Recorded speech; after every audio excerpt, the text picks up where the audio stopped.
Okay, start करते हैं biology. और बायोलॉजी में हम लोग डिजीज यानी रोग के बारे में पढ़ रहे थे।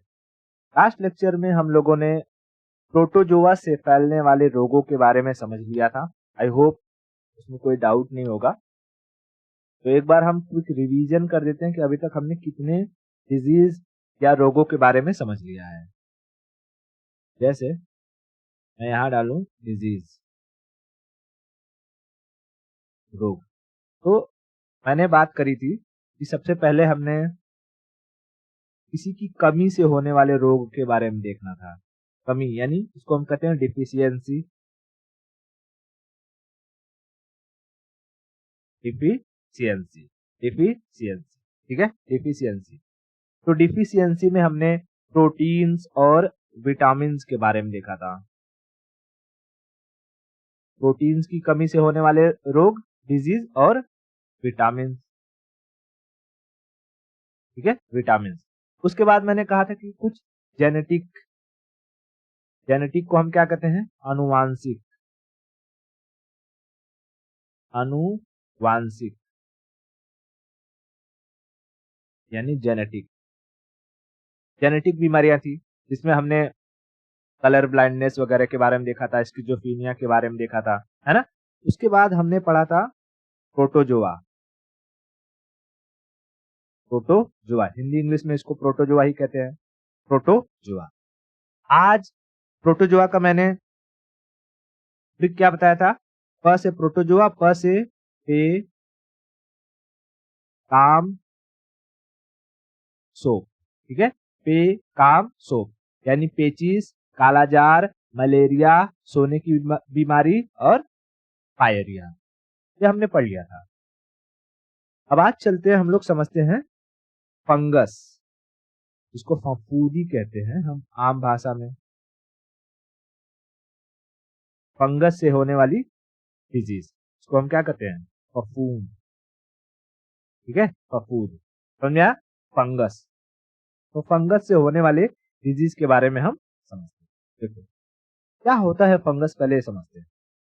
फंगस हम अपने, जैसे मैंने बताया था कि जो प्रोटोजोआ है हमारे चारों तरफ घूमते रहते हैं, उड़ते रहते हैं, वैसे ही फंगस होते हैं, हमारे एनवायरमेंट में प्रेजेंट होते हैं। ये थोड़ी सी भी नमी में ये बहुत तेजी से पनप जाते हैं, अपना डेवलपमेंट कर लेते हैं। ये भी यूनिसेलुलर होते हैं, बट फर्क सिर्फ इतना है प्रोटोजोआ और फंगस में कि प्रोटोजोआ हमें आंखों से दिखाई देता नहीं है, जबकि फंगस अगर कहीं इकट्ठा हो जाए, जैसे ब्रेड रख दो आप, 2 दिन तक, 1 दिन तक ब्रेड रख दो, और वहां जहां पर है आसपास के जगह पर अगर नमी है, तो आप देखोगे कि उस पर हरे हरे कलर का या काले काले कलर का रोटी वगैरह रख दो तो उस पर कुछ लग जाता है। ये होता है फंगस, फफूद। हम कहते हैं ना फफूद लग गया है, इसको खाओ मत। मिठाई रख देते हैं तो मिठाई में फफूद लग जाती है, व्हाइट व्हाइट कलर का लग जाता है। तो क्या होता है, वही फंगस होता है, और फंगस हमें दिखाई देता है, लेकिन प्रोटोजोआ हमें दिखाई नहीं देता था। यूनिसेलुलर वो भी था, यूनिसेलुलर। हालांकि ये 2 टाइप के हो सकते हैं, एक तो यूनिसेल्यूलर और दूसरा मल्टीसेल्यूलर। यूनिसेलुलर मतलब जिसमें एक ही सेल हो, और मल्टीसेलुलर मतलब कई सारे सेल से मिलकर बना हो। अब हमको पता है कि जैसे एक इंसान का जो शरीर होता है वो मल्टी सेलुलर होता है, इसलिए उसके 2 हाथ, हाथों में उंगलियां, पैर, आंख, नाक, मुंह, कान, हेयर, सारे के सारे चीज अच्छी तरीके से डेवलप होते हैं। लेकिन जो यूनिसेलुलर होते हैं उनमें हमें ये सब चीजें देखने को नहीं मिलती है। तो इसी तरीके से जो ये फंगस है, फंगस या फफूंद, अगर हम यूनिसेलुलर में इसका एग्जाम्पल करें तो वो होता है ईस्ट। ईस्ट के बारे में आपने सुना होगा, ईस्ट। और मल्टी सेलुलर का एग्जाम्पल हम देखें तो मशरूम, ये है ना, मशरूम। मशरूम को तो खाते भी हैं। तो हम कह सकते हैं कि ये जो फंगस है ये कुछ खतरनाक भी होते हैं और कुछ फायदेमंद भी होते हैं। जैसे बैक्टीरिया के बारे में जब हम समझेंगे तो उसमें देखेंगे कि कुछ बैक्टीरिया हमारे लिए फायदेमंद होते हैं और कुछ खतरनाक होते हैं। समझ में आया? तो फंगस क्या है, फफूंदी, कहीं पर भी नमी में लग सकता है। 2 टाइप के होते हैं, यूनिसेलुलर और मल्टीसेलुलर। यूनिसेलुलर में ईस्ट, ईस्ट किण्वन के लिए डाला जाता है। किण्वन मतलब कि अगर जैसे मान लो कि आपको ब्रेड बनाना है और ब्रेड आप चाहते हैं कि एकदम फुगा फुगा बने, हाँ, स्पंजी बने, तो उसके लिए डो में यानी आटे में क्या कर दिया जाता है, आटे में ये जो ईस्ट होता है ईस्ट को मिला दिया जाता है, ईस्ट को मिला दिया जाता है। और ये ईस्ट क्या करते हैं, उस आटे को खा खा के एकदम बारीक कर देते हैं, आटे को या मैदे को एकदम बारीक कर देते हैं। तो ईस्ट का एक काम, या ईस्ट बोल रहा हूँ, या फंगस का एक काम, जो फंगस होते हैं इनका इकोलॉजी में ना बहुत बड़ा इंपॉर्टेंट रोल होता है। यानी कोई भी जानवर अगर मर गया है वो वैसे ही रहेगा तो बदबू आने लगेगी, है ना, बीमारियां फैलेगी। तो फंगस क्या करते हैं, उस मरे जानवरों को खा जाते हैं और खा करके उसे मिट्टी में कन्वर्ट कर देते हैं। फंगस हमारे इकोसिस्टम के लिए जरूरी होते हैं, लेकिन कुछ ऐसे फंगस हैं जो ह्यूमन बॉडी के लिए खतरनाक हो जाते हैं और वो कई सारी बीमारियों का घर होते हैं। जैसे कोरोना के टाइम पीरियड में आपने देखा था कि जो इंसान कोरोना से ट्रीट होके बच जा रहा था उसे ब्लैक फंगस पकड़ ले रहा था। उसके नाक जो एरिया होता था, नाक, है ना, नाक वाला जो एरिया होता था, यहाँ के हड्डियों को फंगस खा जा रहा था और उसके थ्रू आंखों तक पहुंच जाता था और इंसान की मौत हो जाती थी। तो फंगस हमारे शरीर में से निकलने वाले जो लाइसोजाइम होते हैं उनसे ही मर जाते हैं। लेकिन कोरोना के टाइम पीरियड में क्या था कि हमारे शरीर के अंदर जो WBC थी, जो लाइसोजाइम थे, उनको मारने के लिए ही क्या दिया जा रहा था, डॉक्टर दवा दे रहे थे ताकि वो कमजोर रहें, और वो कमजोर हो जाते थे तो ये फंगस हावी बोल देते थे। समझ में आया? हालांकि ये चर्चा हमने प्रीवियस कई लेक्चरों में करी हुई है कि ब्लैक फंगस कैसे फैल रहा था। तो फंगस क्या होता है समझ में आया? फंगस, अगर मल्टी सेलुलर फंगस का एग्जाम्पल कोई पूछेगा तो मशरूम, इसे हम खा सकते हैं, प्रोटीन का बहुत बड़ा सोर्स होता है। और यूनिसेलुलर का यीस्ट। लेकिन जो फंगस हमें बीमारी फैलाते हैं वो कौन सी बीमारी फैलाते हैं, हम उनके बारे में समझते हैं। ठीक है, तो हम स्लाइड ले लेते हैं नया और यहां लिखते हैं फंगस यानी फफूद। फफूद से फैलने वाली बीमारियां। तो जैसे मैंने प्रोटोजोआ का एग्जाम्पल दिया था तो उसमें ट्रिक बताया था, तो इसका भी एक ट्रिक है। इसका ट्रिक क्या है, ए दाद खाग, ए दाद दाद खाग, खाज नहीं खाग। ठीक है, क्या ट्रिक है, ए दाद खाग, ए दाद खाग, ए दाद खाग। 4 बार बोलो, याद हो जाएगा। अभी मैं इनका सारा का सारा फुल फॉर्म बताता हूँ। फंगस से फैलने वाली बीमारियों का ट्रिक क्या है, ए दाद खाग, ए दाद खाग, ए दाद खाग, ए दाद खाग। देखो, ए से होता है एक्जिमा या एथलीट फूड फुट। ए से 2 बीमारियों के नाम याद रखने हैं। एक्जिमा, पहले नाम याद रखो फिर दिखाऊंगा कैसे क्या होता है। एक्जिमा, और दूसरा एथलीट फूड, फूट फूट फूड नहीं, एथलीट फूड। ठीक है, एक्जिमा या एथलीट फूड, एक्जिमा या एथलीट फूड। ठीक है, एक्जिमा या एथलीट फूड, समझ में आया? एक्जिमा या एथलीट फूड, ए से एक्जिमा या एथलीट फूड।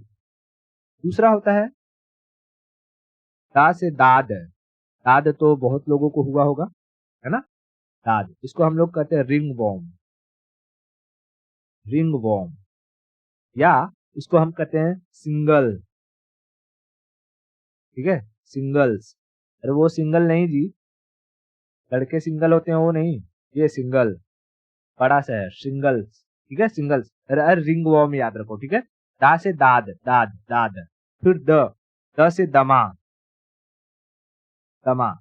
दमा को क्या कहते हैं इंग्लिश में, अस्थमा, अस्थमा। ठीक है, अस्थमा। अस्थमा। और खा से खाज, खाज कहते हैं ना, देखो दाद हो गया है, खाज हो गया है, तो ये सारी की सारी खुजली की ही जो है एग्जाम्पल है। अभी मैं बताऊंगा खाज कैसा होता है। ठीक है, खाज को हम कहते हैं स्कैबीज, स्कैबीज, स्कैबीज। उसके बाद ग से गंजापन, क्या होता है? ग से गंजापन, गंजापन को कहते हैं बाल्डनेस, बाल्डनेस। ठीक है, बाल्डनेस, बाल्डनेस। तो आपको समझ में आ रहा है फंगस से फैलने वाली बीमारियों का ट्रिक क्या है?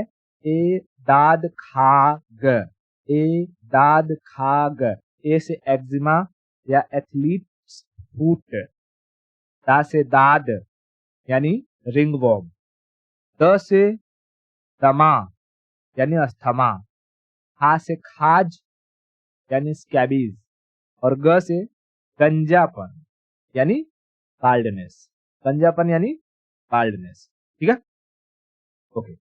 अब हम समझते हैं एक्जिमा के बारे में। देखो ये जो एक्जिमा होती है, एक्जिमा बोलो या एथलीट फूट, एक्जिमा और दूसरा एथलीट फूट, एथलीट्स फूट। ये बीच में दिखाई दे रहा है, उंगलियों के बीच में, उंगलियों के बीच में खुजली होने लगती है, उंगलियों के बीच में खुजली होने लगती है। तो किसकी वजह से होती है? This is caused by fungus, fungus चचा के द्वारा होता है। फंगस जा करके छोटे छोटे जो रहते हैं ये हमारे स्किन को ना खाने लगते हैं, स्किन को क्या करते हैं? खाने लगते हैं। और जब खाने लगते हैं तो वही खुजली होती है, तो खुजली होती है तो हम उसे खुजाते हैं, और खुजाते हैं तो उन्हें और जगह मिल जाती है, वहां की स्किन और सॉफ्ट हो जाती है, वो और काटते हैं, और जब वो और काटते हैं तो हम और खुजाते हैं, और खुजली होती है, और फिर वही चमड़े वहां से निकलने लगते हैं। समझ में आई? तो एक्जिमा, एक्जिमा या एथलीट फूट, एक्जिमा या एथलीट फूट, एथलीट फूट यानी पैरों की उंगलियों में के बीच में होने वाले जो खुजली है वो किसकी वजह से होती है? फंगस की वजह से। और हाथों की उंगलियों के बीच में होने वाले को हम एक्जिमा कहते हैं। समझ में आया? ओके। तो फंगस से मोस्टली जहां फंगस पकड़ेगा ना उस चीज को खाना शुरू करता है। और सोचो कोई तुम्हें काट रहा हो, चींटी काटती है तो खुजली होती है, दर्द होता है कि नहीं होता है? उसी तरीके से फंगस जब काटता है तो दर्द की जगह हमें खुजली होती है।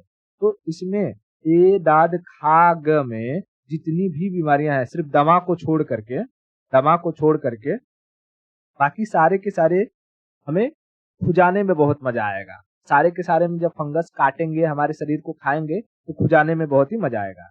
तो एक्जिमा और एथलीट फूट समझ में आ गया? बहुत बढ़िया। अब हम चलते हैं, देखते हैं दाद में। देखो दाद, दाद कैसे होते हैं? ये रिंग की आकार की, थोड़े थोड़े थोड़े थोड़े जगह पर ऐसे ऐसे ऐसे ऐसे पूरा वो खा जाएंगे, है ना? आपने कई बार ऐड भी देखा होगा, दाद, ring worm, ring worm, ring worm. ठीक है, रिंग वॉर्म, दाद, दाद। तो दाद, दाद किसकी वजह से हुआ? फंगस की वजह से। कैसा होता है? ये सर्कुलर होता है, रिंग की तरह होता है, और वहां पर इस एरिया में जो लाल लाल दिखाई दे रहा है, क्या हुआ है? वहां की जो मसल्स हैं, जो सेल्स हैं, उसको फंगस खा चुके हैं और हम खुजा चुके हैं। समझ में आया? उसके बाद आता है अस्थमा, अस्थमा, अस्थमा यानी दमा। तो अस्थमा में क्या होता है कि हमारे लंग्स में फंगस चले जाते हैं। कहाँ चले जाते हैं? लंग्स में। जैसे कि हमारा जो लंग्स रहेगा, ठीक है, लंग्स रहेगा जब, तो इस लंग्स में ये फंगस चले जाएंगे और पूरे के पूरे हमारे जो लंग्स होंगे उसको छाप लेंगे, और उसको ही अंदर से क्या करने लगेंगे? खाना शुरू कर देंगे, खाना शुरू कर देंगे। और जब ये अंदर से खाना शुरू करेंगे, हमारे जो एल्वियोली रहती है, जहां पर ऑक्सीजन स्टोर होता है, उसे खा करके छेद देते हैं, पूरी तरीके से छलनी कर देंगे। तो ऑक्सीजन स्टोर हो नहीं पाएगी, और ऑक्सीजन स्टोर हो नहीं पाएगी तो हमें सांस लेने में दिक्कत होने लगेगी। और फिर हम इनहेलर का इस्तेमाल करते हैं, ताकि ये जो इनहेलर रहता है ये अंदर जाता है, कुछ वक्त के लिए उन फंगस को वहां से छुड़ा देता है, तो वही हमें राहत मिलती है और हमारा जो ऑक्सीजन रहता है वो एल्वियोली में स्टोर होने लगता है। समझा? तो अस्थमा यानी दमा किसकी वजह से होता है? फंगस की वजह से, फंगस की वजह से। उसके बाद अगर हम बात करें स्कैबीज यानी खाज की, खाज क्या कहते हैं इसको? स्कैबीज। इसमें क्या होता है, इंसान लंबा लंबा खुजाता है, उसके पूरे शरीर पर लाल लाल लाल लाल दाने हो जाएंगे। ठीक है, दांत में तो कहीं कहीं जगह जगह था, ऐसे ऐसे गोला गोला रिंग वॉर्म था, लेकिन आज में तो लंबा लंबा खुजाएगा, लंबा लंबा। हाथ में खुजाएगा तो ये पूरा हाथ भर खुजाएगा, पैर में खुजाएगा तो पूरा पैर भर खुजाएगा, पीठ में खुजाएगा तो पूरा पीठ भर खुजाएगा। समझाए? तो स्कैबीज में क्या हो जाते हैं, पूरे शरीर में लाल दाने निकल जाते हैं और ये क्या करते हैं, खुजली देते हैं। खुजली क्यों देते हैं? क्योंकि सेम वही फंगस हमारे शरीर को खा रहे होते हैं और जब वो खाते हैं तो हमें खुजाने में बहुत ही मजा आता है। ठीक है, उसके बाद आते हैं हम लोग बाल्डनेस यानी गंजेपन पर। गंजापन, देखो आज के समय में गंजापन बड़ी ही कॉमन समस्या हो गई है। पुरुषों में गंजापन, महिलाओं में बाल का पतला होना, फिर बाल का झड़ना, ये बहुत ही कॉमन समस्या हो गया है। इसकी कई वजह हैं। एक तो ऐसा हो सकता है कि आप जहां रह रहे हो, देखो अगर वहां के बहुत सारे लोगों का बाल झड़ रहा है तो यानी वहां के पानी में प्रॉब्लम होगी, वाटर प्रॉब्लम हो सकता है, उसमें क्लोरीन की मात्रा बहुत अधिक हो सकती है। अगर बहुत लोगों का नहीं झड़ रहा है तो हो सकता है कि आप में विटामिन एच की कमी हो। ठीक है, विटामिन एच की कमी हो, जिसे हम लोग B7 भी कहते हैं, विटामिन B7। तो जब B7 के बारे में बता रहा था उसके बारे में भी समझाया था। अगर आप खाना पीना भी खा रहे हैं, विटामिन की भी कमी नहीं है, तब आप समझ लीजिए कि आपके अंदर फंगस की प्रॉब्लम है। ठीक है, फंगस की प्रॉब्लम है और ये फंगस क्या कर रहे हैं, आपके जो स्कल है वहां पर जा करके आपके स्कल को खाना शुरू कर दे रहे हैं और इसे ही हम लोग डैंड्रफ के फॉर्म में देखते हैं। देखो जब आप एक खाएंगे तो आपको खुजली होगी, आप खुजाओगे तो ऐसे ऐसे छोटे छोटे पार्टिकल के फॉर्म में निकलेगा, वो आपके शरीर का स्किन निकलेगा। ठीक है, क्यों? क्योंकि वो उसे खा रहे हैं, खा करके खोखला बना रहे हैं। ठीक है, खोखला बना रहे हैं, खोखला बना रहे हैं। तो आप कहोगे आपने बहुत डैंड्रफ हो गया है। डैंड्रफ भैया कुछ नहीं है, वो क्या कर रहे हैं, वो जो फंगस है वो उन्हें खा रहे हैं। तो क्यों खा पा रहे हैं? देखो हमारे स्किन में ना सेबेसियस ग्लैंड होती है, मैंने ग्लैंड चैप्टर में पढ़ाया था। सेबेसियस ग्लैंड होती हैं जो वहां से ऑयल बाहर निकालती रहती हैं, ऑयल बाहर निकालती रहती हैं। अब ये जो ऑयल है, ये इस फंगस को बहुत ही पसंद होता है, तो फंगस उसी ऑयल को खाने के लिए जाता है। पहले के टाइम पीरियड में क्या होता था कि जो मम्मी होती थी, मम्मी लोग बच्चों के सर में तेल एकदम अच्छे से लगाती थी। तो जब अच्छे से तेल लगाते थे तो उन फंगसों को यही हमारा तेल ही खाने के लिए मिल जाता था, वो अंदर नहीं घुस पाते थे और जब हम बाल वगैरह धुलते थे, शैम्पू करते थे, तो वो बाहर निकल जाते थे। लेकिन आज के टाइम पीरियड में जो लड़कियां हो हैं या लड़के हैं, वो तेल तो लगाते नहीं, स्प्रे मार लेते हैं। लड़कियां तो खास तौर से तेल बिल्कुल नहीं लगाती क्योंकि उन्हें बाल जो है लहरा के चलना रहता है। बिना बाल लहराए वो चल ही नहीं सकती। उन्हें लगता है कि उनका बाल सूखा सूखा ड्राई ड्राई रहेगा तो लड़के देखेंगे। तो भाई दिखाने के चक्कर में आप अपने आप को गंजा क्यों कर रही हो? हाँ, उनको लगता है कि बाल नहीं रहेगा तो क्या ही फर्क पड़ जाएगा। तो एक बात बताओ, जैसे आप चिकन खाते हो, चिकन में हड्डी ना हो, हाँ, मछली खाओ तो मछली में कांटा ना हो, उसी तरीके से लड़की हो, लड़की में बाल ना हो, तो मजा आएगा? बिल्कुल नहीं। बिना हड्डी का चिकन, बिना कांटे की मछली और बिना बाल की लड़की, कोई वैल्यू नहीं रहती है। समझा? तो अपने बालों को थोड़ा संभाल कर रखो, बचा कर रखो, वो आपकी खूबसूरती में चार चांद लगाने का काम करते हैं। ठीक है, तो क्यों गिर रहे हैं, क्यों पतले हो रहे हैं?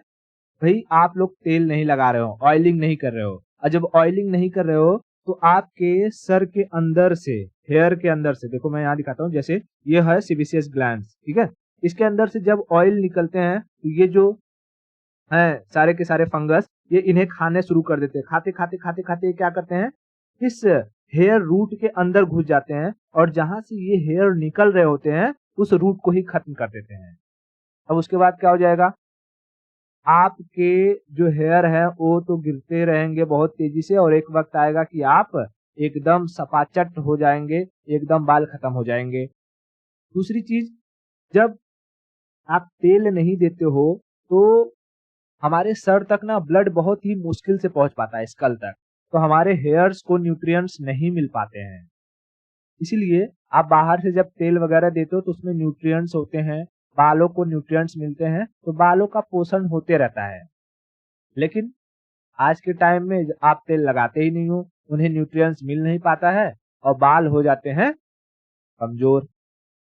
और जब बाल कमजोर हो जाएंगे तो वही रूखे सूखे 2 मुँहे 3 मुँहे बाल लेकर के आप इधर उधर घूमोगे, और फिर जैसे ही आप कंघी करोगे तो कंघी के साथ ढेर सारा बाल आपका निकल के आ जाएगा। फिर आप कहोगे कि हमारे बाल झड़ रहे हैं। तो बाल झड़ने से रोकने के लिए आप पहले इन सारी चीजों को देखिए। कहीं पानी में समस्या है तो पानी को चेंज कीजिए, विटामिन की कमी है तो विटामिन की गोली खाइए, लेकिन फंगस लगा हुआ है तो तेल लगाइए। ठीक है, राई का तेल है, जो भी है, कोकोनट ऑयल है, उन्हें लगाइए, अच्छे से ऑयलिंग कीजिए सर की, ताकि उन्हें न्यूट्रिएंट्स मिल सके बालों को, और आपके बाल वगैरह गिरना कम हो जाएंगे। नहीं तो फिर वही डॉक्टर के पास जाना होगा, आपको लाखों रुपए खर्चा करना होगा, नकली बाल लगवाना होगा, एक्सटेंशन लगाएंगे आप। ठीक है, एक्सटेंशन, एक तो पता नहीं क्या एक्सटेंशन कहते हैं, इसी बाल रहेगा ऐसे ऐसे, उसी में नकली बाल लगा लेते हैं क्लिप खोस खोस के, उसको एक्सटेंशन कहते हैं। अजीब है। हाँ, एक्सटेंशन लायक भी नहीं रह जाएगा तो फिर विग लगाओगे। समझ में आ रहा है? तो गंजापन कैसे होता है? फंगस की वजह से। तो फंगस से होने वाले सारे के सारे डिजीज के बारे में मैंने बता दिया। बताओ, फंगस से होने वाले डिजीज का ट्रिक क्या है?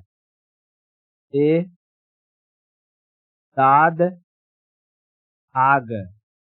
ए से एक्जिमा या एथलीट फुट, दा से दाद, द से दमा, ख से खाज, और ग से गंजापन। ग से गंजापन। आई होप सारी की सारी चीजें समझ में आ गई होगी। समझ में आ गया है तो आज के लिए हम इतना रखते हैं, और बाकी की स्टोरी हम नेक्स्ट लेक्चर में करेंगे।